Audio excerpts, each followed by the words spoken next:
Did the United States and Israel strike a girls' school in Iran, which caused the death of over 150 people?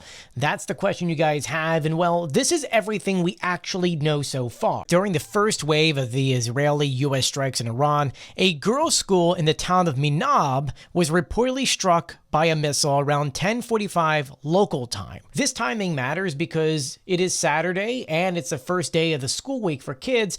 They start school around 10 a.m., which means that school was filled with children. Human rights groups are saying that roughly 170 students were inside the school when this attack took place, and these children mostly range between 7 and 12 years old.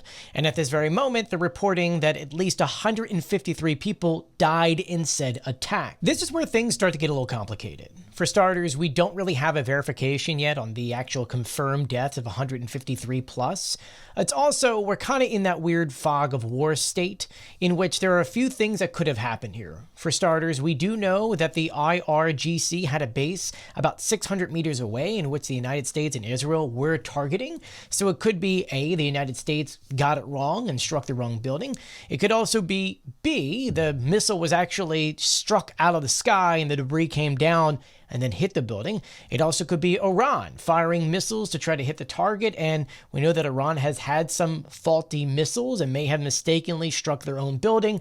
Unfortunately, in the haze of war, we don't know which one is currently the correct thing. But what I can tell you is this. Regardless if it was Iran's own missile failing or striking a US or Israeli rocket, this would have never happened if the United States and Israel didn't do attack.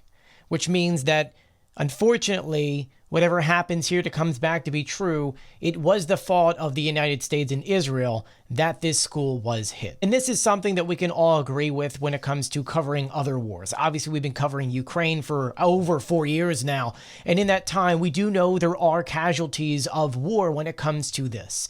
Whenever Russia decides to attack deep inside of Ukraine, Ukraine will shoot down a missile, but sometimes it will fall on a building. It will fall on a hospital. Unfortunately, that's what happens here, but it was Russia that caused that to happen. The same instance here. If the United States and Israel didn't shoot off those missiles, then Iran wouldn't have to had taken it down, meaning the fact that, once again, no matter what comes out here, it was Israel's and the United States' fault that this happened.